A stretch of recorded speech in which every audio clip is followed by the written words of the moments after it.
मैं हूं अमीश देवगन और आप देख रहे हैं देश का प्राइम टाइम का नंबर 1 कार्यक्रम आर पार।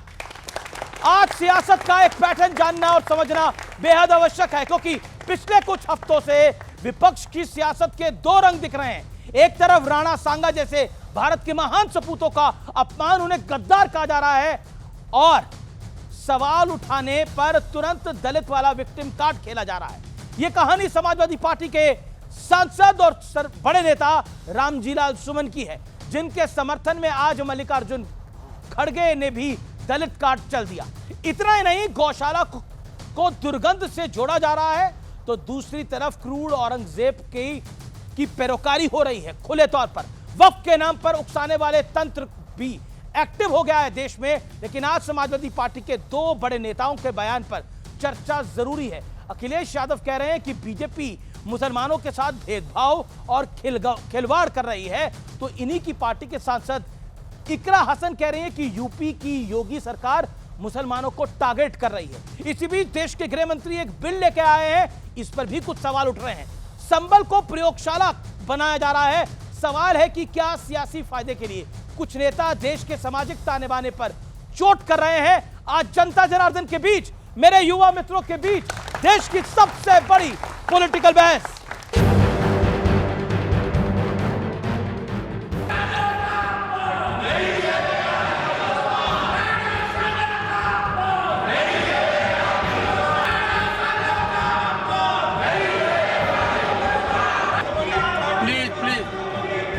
प्लीज कोई भी रीजन, कोई भी जाति का नेशनल हीरो को अपमान नहीं करना चाहिए।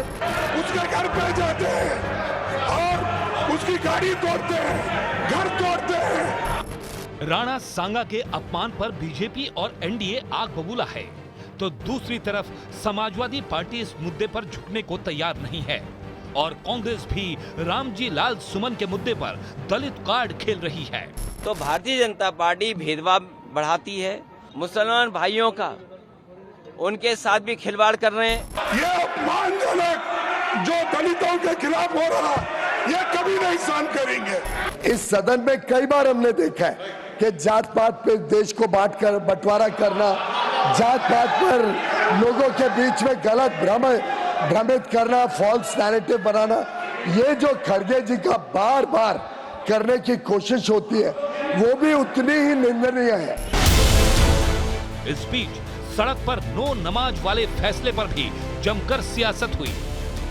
ना हम डरेंगे ना हम डराएंगे, नमाज भी होगी, त्योहार भी मनाएंगे, कोई नहीं रोक सकता है। जब भंडारे के लिए रास्ता रोक सकते हैं आप, कांवड़ यात्रा के लिए कई दिनों तक हाईवे को जाम कर सकते हैं आप, ईद के नमाज के लिए आप व्यवस्था नहीं कर सकते। अगर मस्जिद में जगह कम पड़ जाएगी कहीं पर, तो सड़क पर भी नमाज होगी, ईदगाह में भी होगी, लोगों के घरों के छत पर भी होगी। मस्जिद में नमाज पढ़ाइए, और उससे ज्यादा जगह की कमी है ना, तो कब्रिस्तान में जगह बनाइए, वहाँ बहुत लंबा लंबा घेर कर रखे हैं, वहाँ नमाज पढ़वाइए। इस सियासत में वक्फ बोर्ड वाले बिल की भी एंट्री हुई। All India Muslim Personal Law board ने अपील कर दी कि बिल के विरोध में काली पट्टी बांधकर नमाज पढ़ें। All India Muslim Personal Law Board काली पट्टी बांधने के लिए कह रहा है, क्या ये ट्रेड यूनियन है क्या? और काली पट्टी बांध करके किसके खिलाफ प्रोटेस्ट? वक्फ एक बहाना है, मुसलमानों को भड़काना है, दंगे लगाना है। लेकिन आज सबसे बड़ा सवाल है कि एक तरफ राणा सांगा के अपमान से लेकर गौशाला से दुर्गंध तक, और दूसरी ओर औरंगजेब और दूसरे आक्रांताओं के गुणगान तक विपक्ष की पूरी सियासत प्लान्ड है। आज इसी पर होगी देश की सबसे बड़ी बहस। की बहस का एजेंडा क्या है, ये आपको हम बता देते हैं। पहले मेहमानों से तारुफ यानी परिचय करा देते हैं। डॉक्टर सुधांशु त्रिवेदी, भारतीय जनता पार्टी के लोकप्रिय प्रवक्ता और मेंबर ऑफ पार्लियामेंट, सांसद। मेरे साथ राजकुमार भाटी हैं, समाजवादी पार्टी के वरिष्ठ नेता प्रवक्ता, उनका अभिनंदन है। मेरे साथ स्वामी दीपांकर जी हैं, उनका अभिनंदन है, आध्यात्मिक गुरु। विवेक श्रीवास्तव हैं, लेफ्ट के नेता, उनका अभिनंदन है। मेरे साथ मौलाना साजिद रशीदी साहब हैं, उनका अभिनंदन है, और मेरे युवा मित्रों का अभिनंदन है। लेकिन पहले बहस का एजेंडा, औरंगजेब का गुणगान, राणा सांगा का अपमान, सियासी है अरमान, वोट बैंक पर निगाहें, हिंदू आस्था पर निशाना, और सड़क पर नो नमाज, क्या यह जायज है फरमान? आप तमाम लोगों का इस बहस में स्वागत है। सुधांशु त्रिवेदी, इस देश में बीते कुछ हफ्तों से इतना हिंदू मुसलमान क्यों हो रहा है? 50 सेकंड आपके। बिल्कुल, आपने बहुत वाजिब सवाल किया है। सबसे पहले शुरुआत कहां से हुई? समाजवादी पार्टी के नेता अबू आजमी ने औरंगजेब के बारे में बोल दिया। अचानक क्या जरूरत थी भाई एआई के जमाने में औरंगजेब के बारे में बोलने की? फिर किसने बोला? राशिद अलवी, कांग्रेस के नेता। फिर किसने बोला? इमरान मसूद, वो टुकड़ा टुकड़ा फेम वाले, मोदी जी के टुकड़े टुकड़े कर देंगे वाले, कांग्रेस के नेता। फिर उसके बाद कांग्रेस के सांसद इमरान प्रतापगढ़ी, जो औरंगजेब की कब्र पे जाके मरसिया पढ़ के आए। अरे भाई ये कौन ला रहा है ये मुद्दे? कौन ला रहा है मुद्दे? और उसके बाद रही सही कसर रामजी लाल सुमन जी ने क्या बोला है। मैं सारे दर्शकों से कहूंगा जाके चेक करिए। वो कह रहे मैं अपना बयान वापस नहीं लूंगा। पूरा बयान क्या है सुनिए। पूरा बयान ये था, मुसलमान बाबर की औलाद हैं, तुम राणा सांगा की औलाद हो। ठीक है, अब मैं पूछना चाहता हूं, मुसलमान क्या बाबर की औलाद हैं? हम तो नहीं मानते। ये समाजवादी पार्टी कह रही है कि मुसलमान बाबर की औलाद है, अगर वो वापस नहीं ले रहे हैं। और मैं पूछना चाहता हूं उसमें तुम किसके लिए है? ये तुम किसके लिए है? तुम हिंदुओं के लिए है? नहीं, उसमें तो काट छाट करके रखनी है ना। तो वहां पर तो एक रखना है, औरंगजेब से लेके बाबर तक कभी नहीं कहना है कि उसमें से कौन अशरफ था, कौन अजलफ था, कौन अफजल था, कौन शेख था, कौन सैयद था, कोई उसमें कोई बहना नहीं था, कोई अंसारी नहीं था, कोई गद्दी नहीं था, कोई घोसी नहीं था, मगर यहां पे आके लड़ाना है। और किस लिए? मुझे इसलिए इस बात पे दुख है, जो सभापति राज्यसभा कह रहे थे कि देश के जितने भी महान योद्धा हैं उनके साथ सम्मान का व्यवहार होना चाहिए। मैं सिर्फ कहना चाहूंगा, राणा संग्राम सिंह भारत की उस महान परंपरा के प्रतीक हैं जिनके लिए कहा गया है, तरुके पत्ते पत्ते पर अंकित राणा की अमर कहानी है, मिटी नहीं पर्वत पथ से चेतक की चरण निशानी है।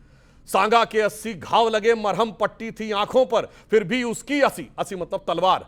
सांगा के 80 घाव लगे, मरहम पट्टी थी आंखों पर, फिर भी उसकी 80 बिजली सी फिर गई छपा छप लाखों पर। अब भी करुणा की करुण कथा हम सबको याद जबानी है, राणा तू इसकी रक्षा कर ये सिंहासन अभिमानी। और अंत में मैं एक बात बोल दूं, अभी खड़गे जी बहुत दलित कार्ड खेल रहे थे। खड़गे जी के प्रांत कर्नाटक में कांग्रेस के एमएलए, दलित एमएलए अखंड श्रीनिवास मूर्ति, उनके भतीजे ने एक पोस्ट कर दिया था, उसको लेकर मुस्लिमों ने उनका पूरा घर तोड़ दिया। बाद में पीएफआई और एसडीपीआई वालों से अपनी पार्टी के दलित एमएलए के साथ नहीं खड़े हुए और आकर यहां राजनीति करने की बात कर रहे हैं। और आखिर में अखंड श्रीनिवास मूर्ति ने कांग्रेस छोड़ दी। अखंड श्रीनिवास मूर्ति ने दुखी होकर कांग्रेस छोड़ दी। सोचिए इन लोगों के चेहरे क्या हैं। ये इन लोगों के लिए हर चीज में लड़ाई लगवाना है, हिंदू मुसलमान हो या जात बिरादरी। ओके, विवेक श्रीवास्तव 50 सेकंड आपके पास है, फिर मैं बाकी मेहमानों के पास आऊंगा। विवेक, देखिए हिंदुओं में तो आप जाति में बांट देते हैं, दलित हो जाता है, महादलित हो जाता है, दलित में भी 2 हो जाते हैं, फिर उसके बाद ब्राह्मण, बनिया और ना जाने क्या क्या, ओबीसी सब करते हैं। मुसलमानों में तो नहीं गिना जाता ऐसा? गिनते हैं क्या? नहीं, देखिए मेरी बात सुनिए। अब ये मैटर्स को कॉम्प्लिकेट कर रहे हैं। अच्छा, पहली चीज तो ये बाबरनामा पढ़ लें। 500 से 600 के वीडियो, या तो 560 या 590 पृष्ठ पे लिखा हुआ है कि राणा सांगा ने अपने एनवॉय को बाबर के पास भेजा था कि मिलकर के हम युद्ध करेंगे लोदी के खिलाफ।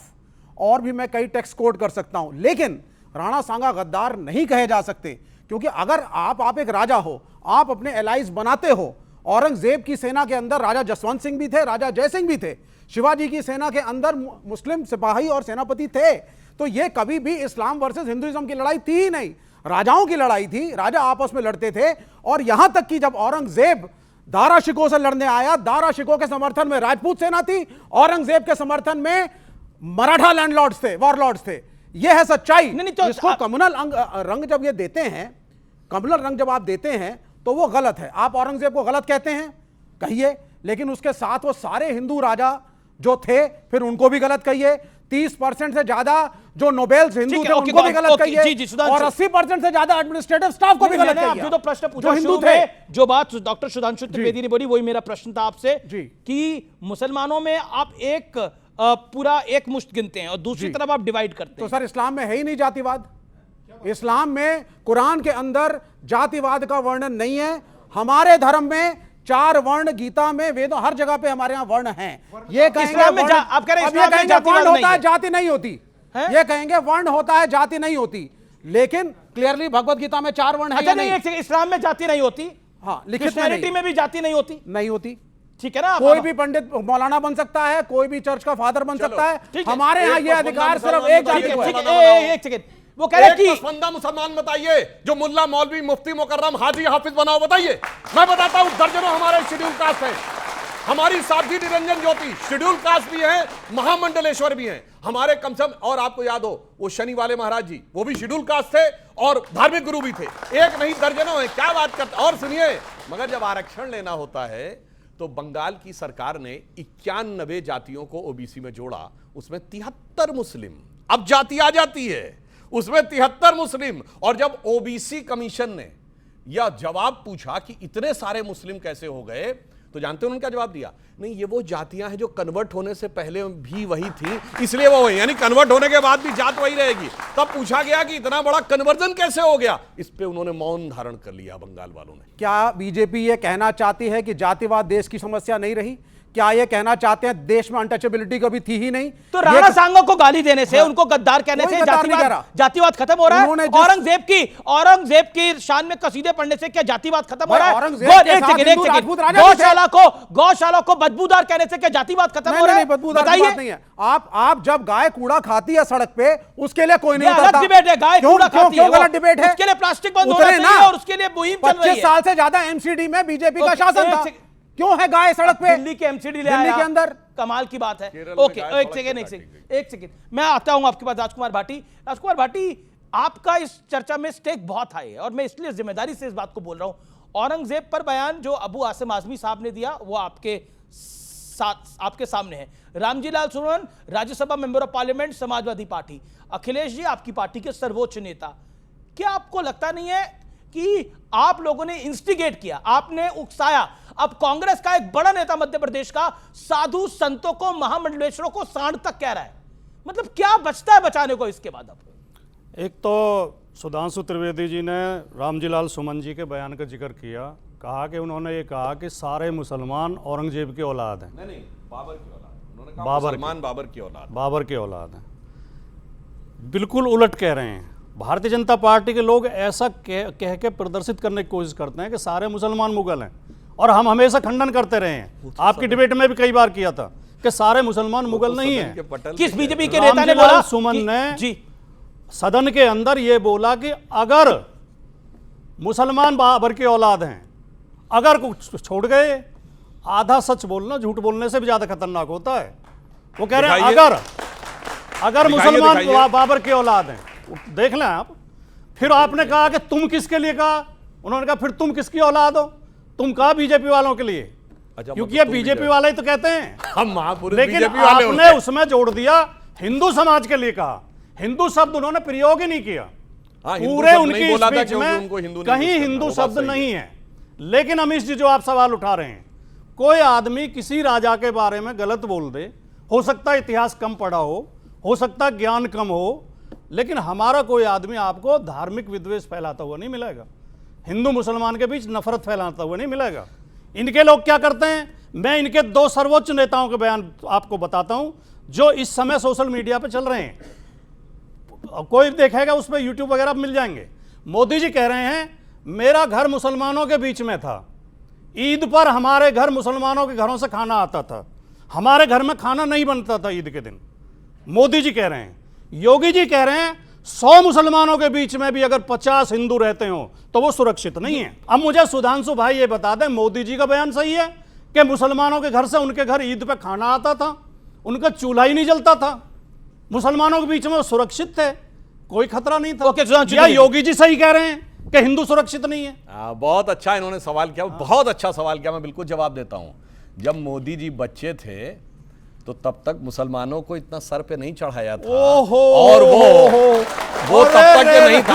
हमने कहा जब मोदी जी मगरमच्छ पकड़ते थे तब मुसलमान डरे हुए रहते थे। सेंटेंस बोला और ये मगरमच्छ पकड़ना आपको क्यों देखने लगता है, मुझे समझ में नहीं आता है। आप दोनों वरिष्ठ हैं, मैं तो निवेदन कर रहा हूं। और आज के समय, क्योंकि तब ये देश सेकुलर नहीं था, ये 1976 के बाद से जब से देश सेकुलर हो गया है, उसके बाद से योगी जी की बात सही है। वरना मैं ईमानदारी से एक बात कहता हूं, यहां पे एक बात भूल गए, जब देश आजाद भी नहीं था, आजादी 2014 में मिली है, तब हिमालय पे बर्फ भी नहीं पड़ती थी, हिंद महासागर में पानी भी नहीं था और हवा तो चलती ही नहीं थी। अच्छा, धूप भी नहीं निकलती थी। मोदी जी सूरज आजादी लेके आए, 2014 मोदी जी चांद लेके आए, मोदी जी ने हिमालय बनाया, मोदी जी ने समुद्र बनाए। नहीं, अब जो कुछ हुआ 14 के बाद हुआ। Okay okay okay, Sudhanshu Trivedi. कुछ नहीं था उससे पहले। देखिए, नहीं, ये तो देश ही सन 47 में बना था, इससे पहले देश थोड़ी था। ये तो वो है ना भैया, ठाकुर तो कह रही है 14 में आजाद हुआ। नहीं, सुधांशु जी, आपकी एक बड़ी फेमस प्रेस कॉन्फ्रेंस है जिसमें आपने बोला 2014 से पहले भारत जो था वो आंशिक तौर पर मुस्लिम राष्ट्र था। 2014 से पहले भारत आजाद हुआ, ये नहीं सच है कि 2014 में। आजादी की अनुभूति 2014 में। और मैं बताना चाहता हूं, 2014 से पहले जो मैं बोल चुका हूं वो फिर रिपीट कर रहा हूं, यह देश आंशिक रूप से मुस्लिम राष्ट्र था और अब इसे वास्तविक सेकुलर राष्ट्र कहा जा रहा है। अगर मेरे बयान पर किसी को आपत्ति है तो दुनिया में एक सेकुलर देश बता दे जहां ट्रिपल तलाक, हलाला, मेहरम, हज सब्सिडी, वक्फ बोर्ड और अगर शरिया और सुप्रीम कोर्ट में मतभेद हो जाए यानी शाबानो केस, तो देश की संसद सुप्रीम कोर्ट के निर्णय को रौंद कर शरिया को सुप्रीम कोर्ट से ऊपर कर दे। 1947 से पहले से लेकर 2014 तक जानते क्या था? हिंदू भाग रहा था। पहले काबुल से भागा था। सुभाष चंद्र बोस जी गए थे, याद करिए, तो वे बहुत बड़े ड्राई फ्रूट के मर्चेंट थे। मेहरोत्रा जी उनके यहां रुके थे। 1/3 हिंदू और सिख था। आज कोई मेहरोत्रा जी बचे काबुल में? काबुल से भागा, फिर पेशावर से भागा, ढाका से भागा, रावलपिंडी से भागा, चिटगांव से भागा, लाहौर से भागा। मेरे पिया गए रंगून, वहां से किया है टेलीफोन, वहां से भागा। फिर आजाद हिंदुस्तान में कश्मीर से भागा, मल्लापुरम से भागा, धुबरी से भागा, बरपेटा से भागा और तो और जो जिस शहर में रहता हो जाके देख ले, उन शहर के पुराने इलाकों से भागा, क्योंकि आज किसी की हिम्मत नहीं है वो जहां रहे। मगर 2014 के बाद जागता हुआ दिख गया, भागता हुआ बुरा लगता था। ये कहानी है, जागता हुआ इनको अच्छा नहीं लग रहा। ये आपको इसलिए हिंदू मुसलमान दिखाई दे रहा है। सुधांशु त्रिवेदी का कहना है हिंदू जाग रहा है और इसीलिए विपक्ष भाग रहा है। सुधांशु जी ने कहा कि 2014 में आजादी का एहसास हुआ। क्यों हुआ उसका कारण खोजिए। जब देश की आजादी की लड़ाई चल रही थी, इनकी पार्टी का नाम है भारतीय जनता पार्टी। भारतीय जनता पार्टी की मां है जनसंघ, जनसंघ की मां है हिंदू महासभा और आरएसएस। हिंदू महासभा और आरएसएस से इनकी पार्टी का जन्म हुआ है। जब देश की आजादी की लड़ाई चल रही थी तो हिंदू महासभा और आरएसएस अंग्रेजों के साथ थी, आजादी की लड़ाई में शामिल नहीं थी। इसलिए जब देश आजाद हुआ तो देश की जनता ने इन्हें नकार दिया। इनकी कहीं 1 सीट आती थी, कभी 2 आती थी। कृपया बोलने दें, कृपया बोलने दें। और 1990 में जाके नकार रखा था आपको। आपकी पार्टी को कोई गंभीरता से नहीं ले सकता था, क्योंकि ये अंग्रेजों की मुखबिरी करते थे, स्वतंत्रता सेनानियों के खिलाफ कोर्ट में गवाही दिलवा के उन्हें सजा करवाते थे। जब भारत का संविधान लागू हुआ इन्होंने उसका विरोध किया। जब तिरंगा झंडा फहराया गया इन्होंने उसका विरोध किया। आरएसएस के मुख्यालय पर 2002 तक तिरंगा झंडा नहीं फहराया गया। 2001 में 2 नौजवानों ने जाकर तिरंगा लगा दिया तो आरएसएस ने उनके खिलाफ मुकदमा लिखवाया, जेल भिजवाया उन्हें। भाटी जी, अब क्योंकि लास्ट बोल रहा हूं, जी कृपया, जब 1990 में इन्होंने हिंदू मुसलमान करके, मस्जिद पे प्रहार करके, मंदिर मस्जिद करके और सरकार बना ली, 14 तक में इनकी फुल मेजोरिटी की सरकार आई है, तो इन्हें तब लगा कि अब देश आजाद हुआ है।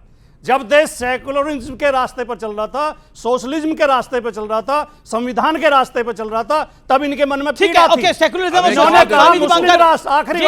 आखिरी बात एक लाइन इन्होंने, पता नहीं हमारी पार्टी तो बनी 1952 में है और ये जोड़ दिए जाके उससे पहले हिंदू महासभा आरएसएस थी। आपने कहा आरएसएस की मां है, ये कांग्रेस की मां कौन है?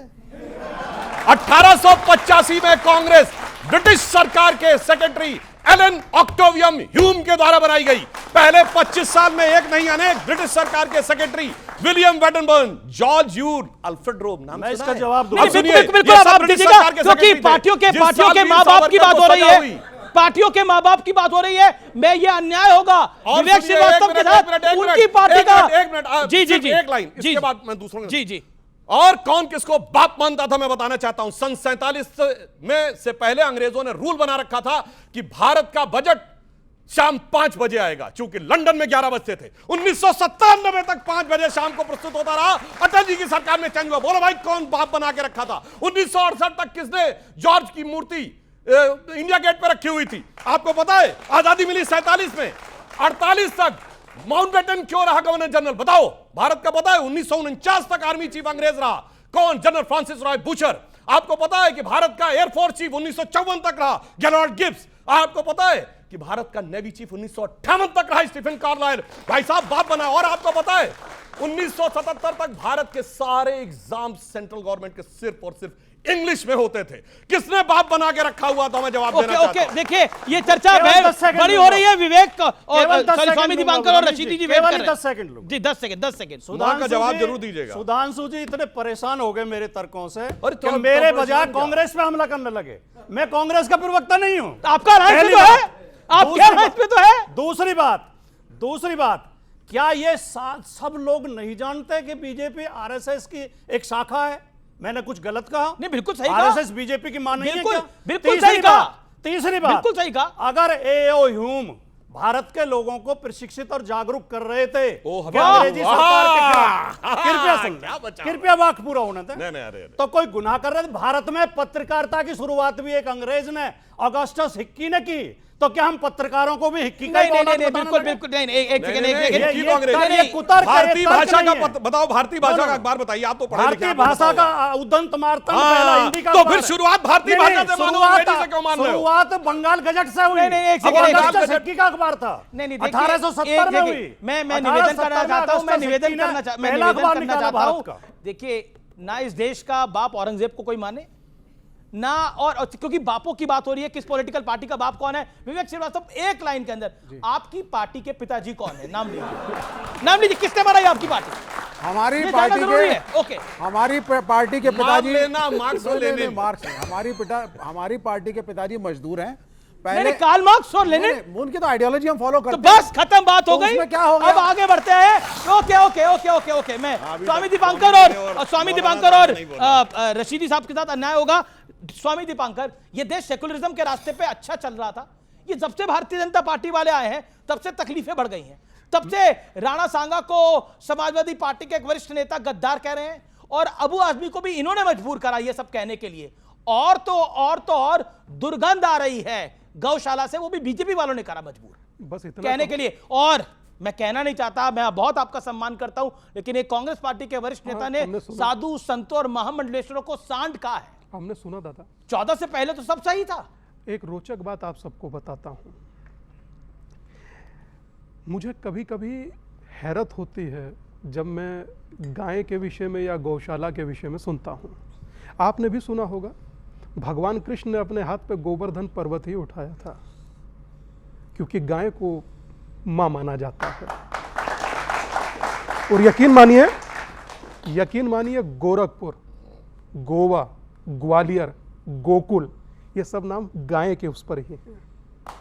और एक रोचक शब्द, आज जो गाय की ध्वनि निकलती है ना, जब वो मैं कहती है तो वो मां का उच्चारण होता है। और एक रोचक बात कहूं, रशीदी जी खड़े हैं, शायद मैं समझता हूं कि हदीसों में भी कहा गया है कि गाय के दूध में शिफा है। आप सोचिए कि जिस गाय को लेकर के इतनी महत्वता पूरी दुनिया में बड़े लोगों ने कही, अवतारों ने कही या बड़े महापुरुषों ने कही, एक अगर ग्वाला ये बात कहे कि दुर्गंध आती है तो बड़ा रोचक होगा। पर इत्र से तो खुशबू ही आती है। नहीं, वो मैं मात्र इतना कहूंगा, देखिए मैं अखिलेश जी का सम्मान करता हूं, मैं मात्र इतना कहूंगा कि ये वोट का इत्र है, ये हमेशा सुगंधित ही रहता है। मगर एक अखिलेश जी ने यह भी बोला कि मुसलमानों को तकलीफ दी जा रही है। अखिलेश जी क्या, उनकी पार्टी के कई नेता ये बात कह रहे हैं, ओवैसी भी यही बात कह रहे हैं। मैं दो तीन बात कहूंगा। आपने अभी देखा झारखंड में शिव की बारात पर पथराव, उससे पहले रामनवमी पर पथराव, उसके बाद आज वर्तमान 2 दिन पहले फिर पथराव, और उसके आप मुरादाबाद आ जाइए, महिलाएं कीर्तन कर रही थी, उन्हें कीर्तन करती महिलाओं पर पथराव। आप नागपुर चले जाइए, आईपीएस का हाथ कुल्हाड़ी से काट दिया गया, महिला आईपीएस की वर्दी नोच ली गई, नोचने की कोशिश की गई। उससे आगे आ जाइए, कश्मीर में क्या हुआ, उससे आगे चले जाइए, हिंदुकुश में क्या हुआ, कांधार में क्या हुआ, उसके बाद वर्तमान केरला फाइल झूठ लग रही है तो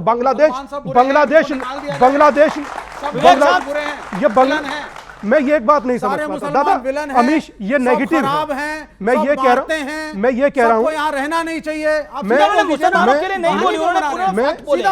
अगर मेरे फैक्ट्स में कमी हो तो प्लीज आप लोग चेक कीजिए।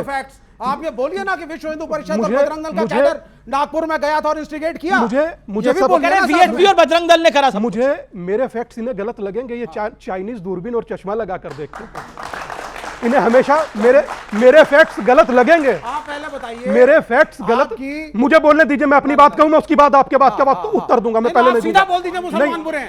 ये अधिकार है, बोलिए आप स्वामी जी। गलत बात है। मैं आज अगर हिंदू की बात चलती है तो हिंदू जाट है, गुजर है, यादव है, पंडित है, ब्राह्मण है, दलित है, वाल्मीकि है।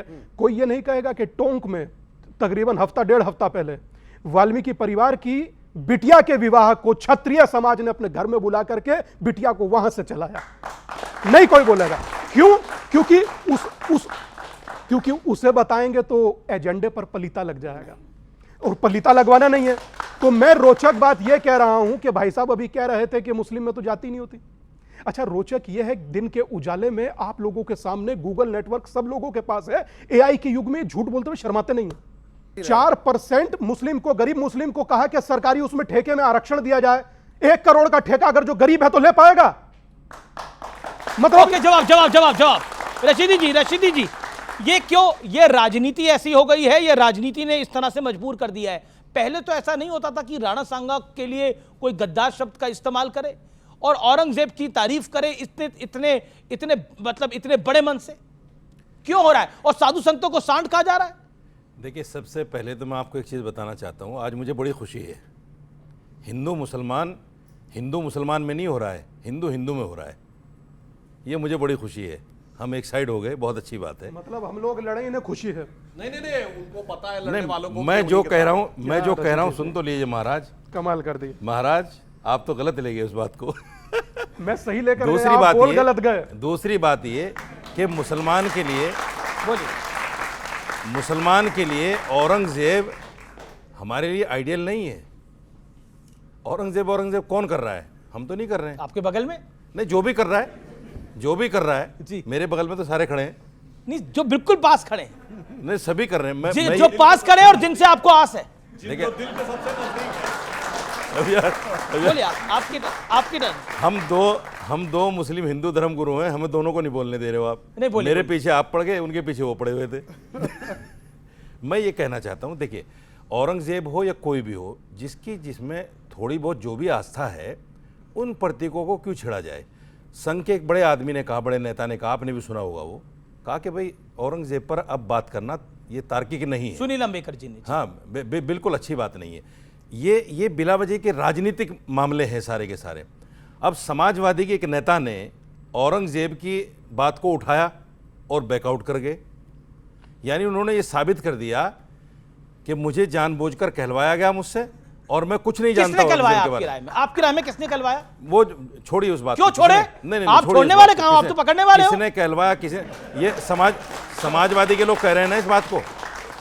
समाजवादी के लोग ही कह रहे हैं कि उनसे कहलवाया गया। अब ये इनसे पूछे कि किसने कहलवाया है। अच्छा, अभी पूछ लेता हूं, किसके इशारे पे बोला गया? खुलासा तो कर दीजिए अगर आप बोलना चाहें। नहीं, वो बहुत समझदार नेता, किसी के इशारे पे नहीं बोलते हैं, अपनी मर्जी से बोलते हैं। कोई किसी के इशारा, हाँ, पार्टी के इशारे पे तो बोलते हैं। मैं भाटी जी से एक बात पूछना चाहता हूँ। पूछिए। मुसलमान की राजनीति कर रहे हैं आप, और एक जमाने से कांग्रेस के प्रवक्ता है नहीं, आप समाजवादी के प्रवक्ता हैं, इसलिए पूछ लेता हूँ। आप मुझे 5 काम ऐसे गिनवा दीजिए जो मुसलमानों के लिए समाजवादी ने किए हों। मतलब आप इस देश के मुसलमान को पहले बाबर में उलझा के रखा, फिर औरंगजेब में उलझा के रखना चाहते हैं। इनको तालीम में उलझाइए, इनको पढ़ाई में उलझाइए, इनको अब्दुल कलाम में उलझाइए। कभी कोई बुरहानवानी में उलझाने का प्रयास करता है कश्मीर से। ये जवाब दे दे, मैं फिर एक बात कहूंगा। जी भाटी साहब 100% आपकी बात से सहमत हूं। औरंगजेब बाबर पर चर्चा करने से मुसलमान को ना हिंदू को कुछ नहीं मिलने वाला।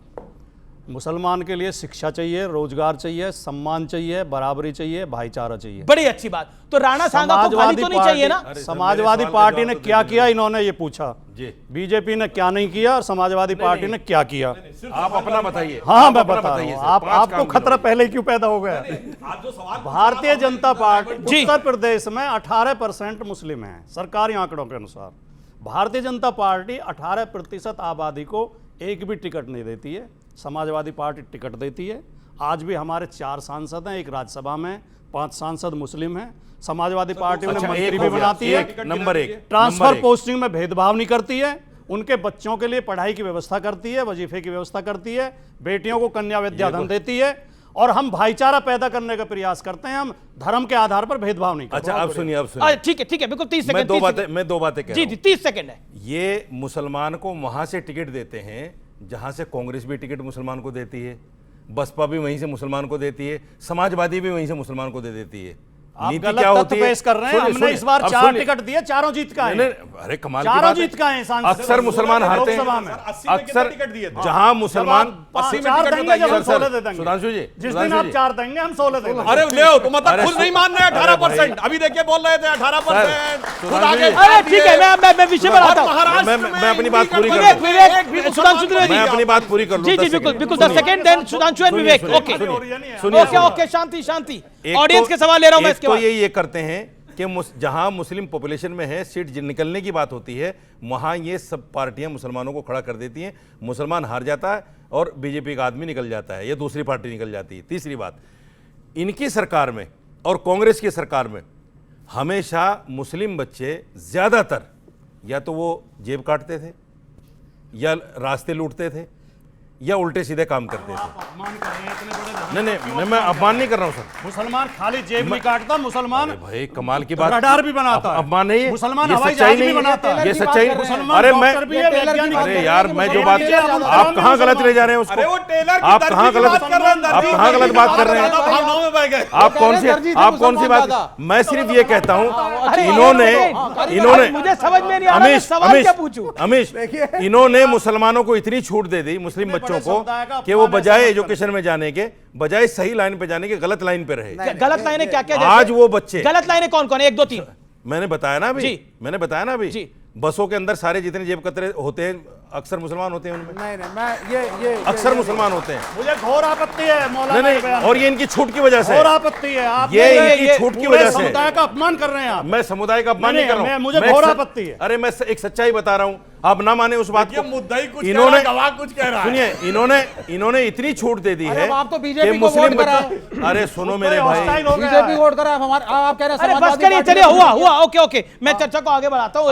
आज वो मुस्लिम बच्चे सही लाइन पे लगे हुए हैं। ठीक है, वो बच्चे सही लाइन पे लगे हुए हैं। You made your point. Okay, आपको लग रहा है कि उस समाजवादी पार्टी की सरकार में गलत राह पे लगते थे, अब सही राह पे लगे हुए हैं। मेरा सवाल भाटी जी से है। जी। उन्होंने अभी कहा कि बीजेपी अगर मुस्लिम को सीट नहीं देती है या टिकट नहीं देती है तो भेदभाव करती है। मैं आपसे पूछना चाहता हूं, अगर आप सिख को, जैन को या और किसी धर्म के लोगों को अगर टिकट नहीं देते हैं तो क्या उनसे भेदभाव करते हैं? एक अच्छा सवाल है। ओके, एक सेकंड। और सवाल किसका है? हाथ खड़ा करिए। एक सेकंड, हाथ खड़ा करिए। ओके, क्या सवाल है? मेरा सवाल मंदिर मस्जिद के ऊपर है, जो इन सबकी जड़ है, भाईचारे को जो डेंट लग रहा है। जब इस्लाम में दूसरे के धार्मिक स्थल को तोड़ के मस्जिद नहीं बनाया जा सकता, तो भारत का मुसलमान क्यों उसके पीछे पड़ा है कि कोर्ट में जाके प्लेसेस ऑफ वर्शिप एक्ट का ये करता है कि हमें प्लेसेस ऑफ वर्शिप एक्ट है, छोड़ क्यों नहीं देता? ओके, लेकिन अब तो एक नया बिल भी आ गया है जो देश के गृह मंत्री लेकर आए हैं, उसमें तो घुसपैठियों को भी निश्चित तौर पर चिन्हित होना पड़ेगा। ओके, राजकुमार भाटी, तो भाई ने सवाल पूछा, इनका काल्पनिक सवाल है, इन्हें तथ्यों की जानकारी नहीं है। हमारी पिछली सरकार में 12 से 17 में एक सिख मंत्री भी थे। आप कह रहे हैं टिकट नहीं देते हैं। जैन भी रहे हैं, जैनों को भी हमने टिकट दिए, हम भेदभाव नहीं करते। ओके, दूसरी बात जो उन्होंने कहा प्लेसेस ऑफ वर्शिप एक्ट, वो मुसलमानों ने नहीं बनाया, वो भारत की सरकार ने, भारत की सरकार ने बनाया। ओके, सुधांशु त्रिवेदी, मैं आता हूं इस विषय के ऊपर। गृह मंत्री अमित शाह ने एक बिल पेश किया है, उसमें भी कहा जा रहा है कि अब एजेंडा विवेक श्रीवास्तव को बुरा लग रहा है, वो बिल क्यों पास होगा, उस बिल से अब क्या क्या होगा, क्या कहना चाहते हैं आप? मैं एक स्टेटमेंट कोट करना चाहता हूं, भारत की संसद में दिया गया स्टेटमेंट है, नेता का नाम बाद में बताऊंगा। This Bangladeshi infiltration has become a very serious problem and it is becoming a threat to the country and I am having list of both the Bangladeshis Muslims and the Bangladeshi Hindus. I want when this serious problem will be discussed in the parliament. ये किसने बोला था? 4 अगस्त 2005 ममता बनर्जी। और जब उन्हें discussion की नौबत नहीं आई तो उन्होंने गुस्से में फाइल स्पीकर के ऊपर फेंक दी। और आज स्पीकर आज कहती हैं सोमनाथ चटर्जी पे भारत के अभी इसके बाद तो इधर तो पिछले कुछ सालों में विपक्ष ने ऐसी बहुत हरकतें की, वरना उससे पहले स्पीकर की चेयर के ऊपर फाइल फेंकने का वो भारत के इतिहास का इवन ब्रिटिश टाइम से भी जोड़ ले तो इकलौता उदाहरण था। मगर आज भाई ममता बनर्जी कहती मैं देखती हूं कौन बाहर निकालता है इनको।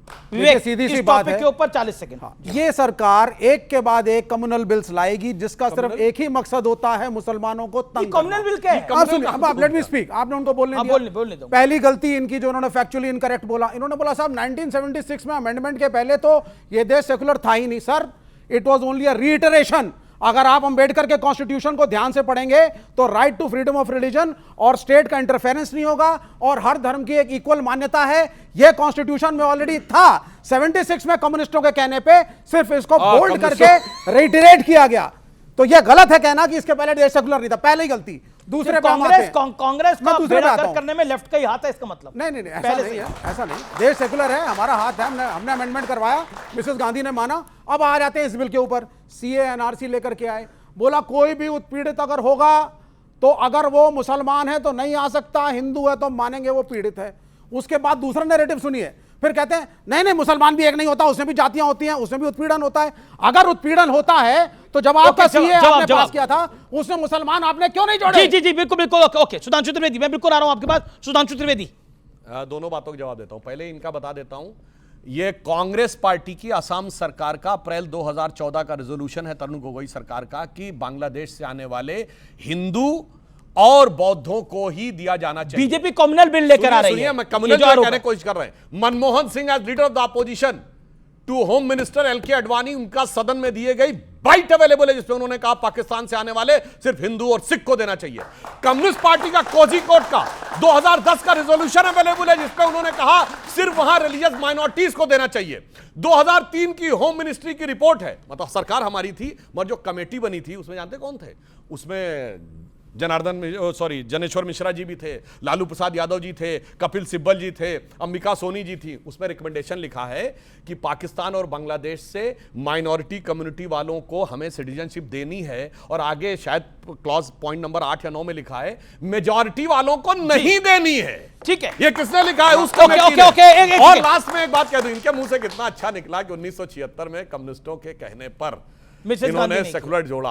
भाइयों जाके पढ़िए मित्रोकिन्स आर्काइव केजीबी अंडरवर्ल्ड पार्ट 2, समझ में आएगा कांग्रेस की सरकार ने क्या क्या कम्युनिस्टों के कहने पे किया है उस जमाने में। तभी ये देश बचा हुआ है, सरकार बंदी थी, तभी ये मुल्क बचा हुआ है। बिल्कुल, मैं आ रहा हूं आपके आप जी 10 सेकंड देन स्वामी दिवांग। बांग्लादेशी मामले में और नागरिकता के मामले में इनकी बातों से अगर सहमत भी हुआ जाए तो इन मुद्दों को केवल ये भ्रम पैदा करने के लिए उठाते हैं। ये भूल जाते हैं कि इनकी सरकार को 11 साल हो गए। 11 साल में कौन से बांग्लादेशी को आपने बाहर निकाला और किसको नागरिकता थी? ये केवल भ्रम आए कैसे बांग्लादेशी कुछ नहीं, कांग्रेस पे आरोप लगाएंगे भाई, चार्टर तो आप भी नहीं रहे। बांग्लादेशी बांग्लादेशी कैसे आते हैं? स्वामी दिवांकर, किसके अंडर हैं? मैं एक रोचक आपसे बात कहना चाहता हूं और बड़ी अच्छी बात आज मुझे लगी। ये तो सुधांशु भाई तो हमें लगता है सरकार का हिस्सा हैं, और सुधांशु भाई को कहूंगा कि ये सभी करोड़ों हिंदू आपके सदा कृतज्ञ रहेंगे। आप एचएम से कहिए कि इस कूड़े को वहां फिकवाओ, ये सदा आपके कर्तव्य रहेंगे, ये सदा आपके कर्तव्य रहेंगे जो घुसपैठिए नाम का कूड़ा भारत में है। एक मिनट दादा, दूसरी रोचक बात कहना चाहता हूं, क्या प्रौढ़ सभा इस बात को आश्वस्त करती है कि कल इन बच्चों के अधिकार वो लोग नहीं लेंगे? बिल्कुल। क्या प्रौढ़ सभा इस बात को आश्वस्त करती है कि इनके रोजगार इनके रोजगार? गलत कह रहे हो आप यार दादा, एक तो बोलने देते कोई, आप बोलिए, मैं बोलने दे रहा हूं ना। बोलिए मैं मात्र कर लो ना भाई। अगर बांग्लादेशी खतरा है यहाँ पर तो खतरे को बोलूंगा ना। आप खतरा है क्योंकि मुसलमान है, नेपाली आएगा, खतरा नहीं है तो हिंदू है। रोचक सोचिए, अब ये बात थोड़ी ना होती है। इतनी बड़ी बात कोई नहीं कह सकता। से अपील करिए इतनी बड़ी सिक्योरिटी एजेंसी को टाइट अमीश बाबू कि घुसपैठिया हो। अमीश बाबू कहो तो वहां आकर बैठ जाए भाई। नहीं, आप वहीं रखिए, मैं आता हूं आपके पास डबल माइक लेकर। बोलिए, आप इधर आइए, आगे निकल के अपनी बात। मैं सही खड़ा हूं। मैं मात्र इतना तक कहना चाहता हूं इन सब बच्चों से, युवाओं से, कि सिर्फ मुस्लिम है इसलिए बांग्लादेशी है चलेगा, मुस्लिम है रोहिंग्या है इसलिए चलेगा, इससे बढ़कर क्या चाहिए? ओके, सवाल ऑडियंस के सवाल। बिल्कुल आप बोलिए, ऑडियंस के सवाल, हाथ खड़ा करिए आप लोग जो सवाल पूछे जाते हैं। जी खड़े होइए। जी जी एक लाइन से जी, इन्होंने कहा कि मुस्लिम है इसलिए वो है। अब मैं सिर्फ यूपीए सरकार कोट कर रहा हूं। सूरत में ब्लास्ट हुए, उसमें बांग्लादेशी पकड़े गए। जयपुर में ब्लास्ट हुए, बांग्लादेशी मुस्लिम पकड़े गए। आजाद मैदान की घटना 2012, बांग्लादेशी मुस्लिम पकड़े गए। उत्तर प्रदेश में लखनऊ में जहां बुद्धा पार्क और महावीर जी की मूर्ति तोड़ी गई, वहां बांग्लादेशी मुस्लिम पकड़े गए। एक बताइए कोई बांग्लादेशी हिंदू पकड़ा गया हो? मैं चुनौती कर गया था, एक नेपाली हिंदू पकड़ा गया हो आतंकवाद करते हुए? बताओ बताओ ना, आपकी सरकार के जमाने में सारे हिंदू बहुत अच्छे, सारे मुसलमान बहुत बुरे, क्या देश चल पाएगा? मैंने तो फैक्ट बोला, चारों की बात ही नहीं करी किसी ने। 2014 से में हमने, जैसे अटल जी के टाइम में बजट का टाइम बदला, हमने बजट की डेट बदली। ये 1 मार्च को क्यों बजट आता था उससे पहले? क्योंकि इंग्लैंड में मार्च के महीने में ही सर्दी कम होती है और मौसम के अनुसार कामकाज शुरू हो सकता है।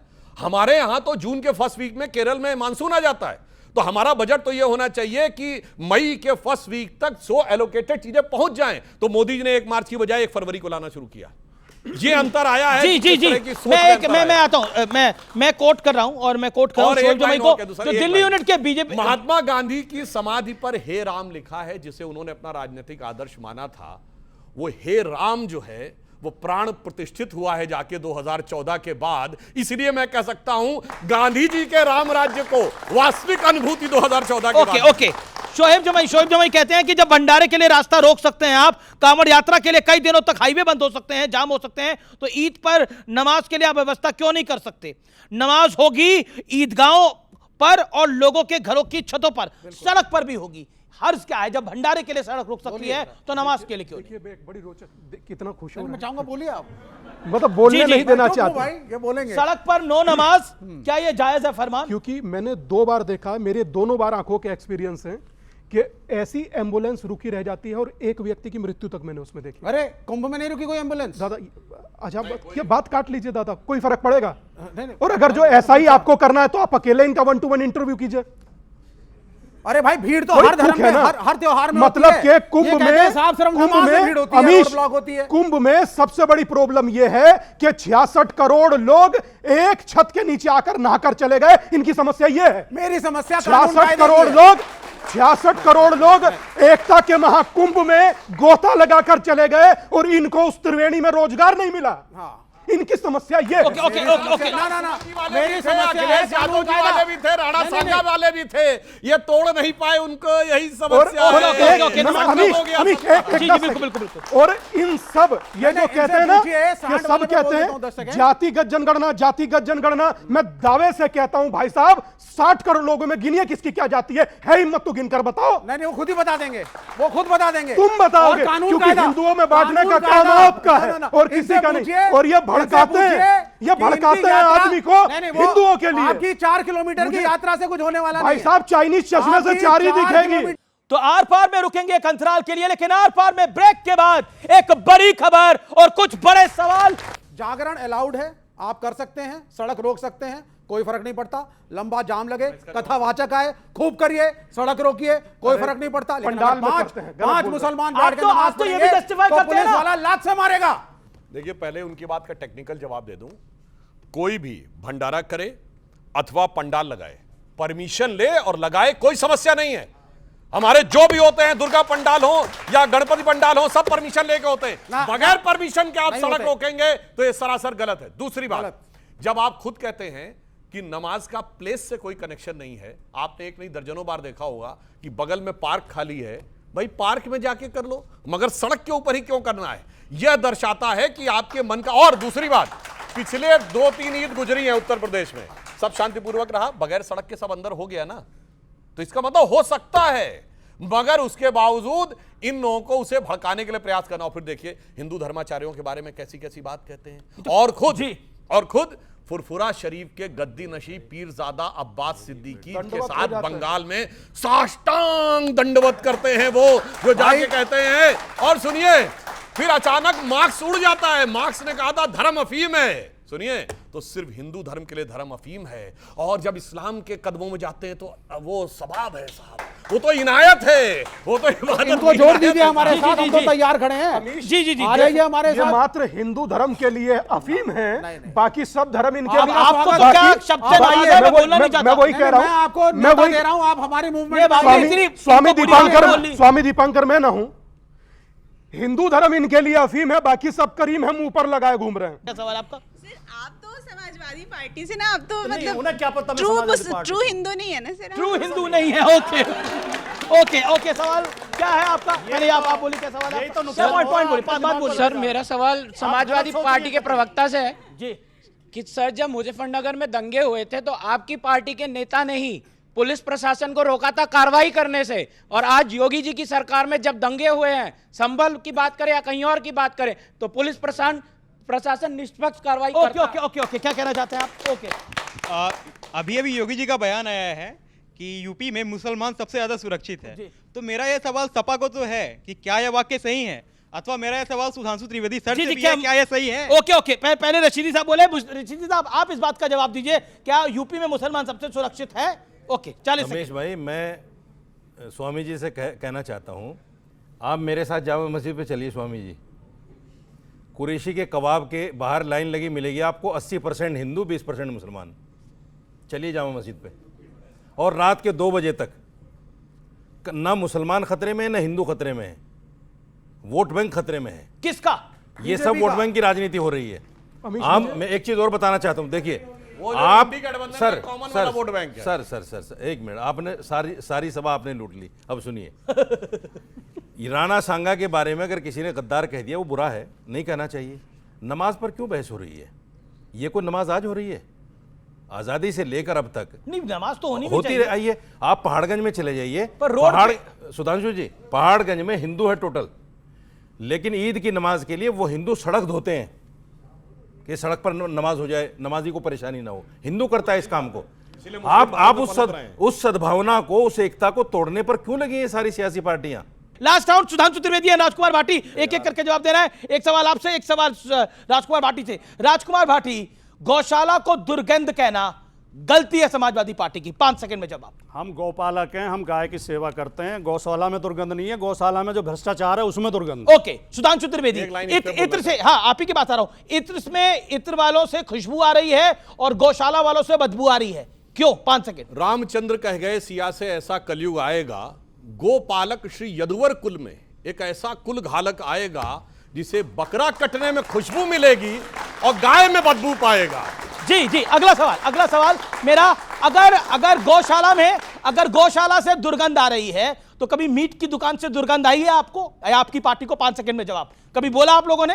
मैं शुद्ध शाकाहारी हूं, मैंने जीवन में कभी मांस मैं आपकी पार्टी की बात कर रहा हूं। मेरी बात सुन लीजिए, सवाल मुझसे पूछ रहे हैं। जी, मैंने कभी जीवन में मांस नहीं खाया, लेकिन कोई मांस खाया तो मुझे उससे नफरत भी नहीं है। ठीक है। रही बात ये, गौशाला में मैंने पहले भी कहा, फिर दोहरा रहा हूं, 5 सेकंड, गौशाला में दुर्गंध नहीं है, उसके भ्रष्टाचार में दुर्गंध। ओके, ये बार एक लाइन को बोलना कि आखिरकार भारतीय जनता पार्टी नफरत का एजेंडा फैला रही है, इस बात में कितना दम है?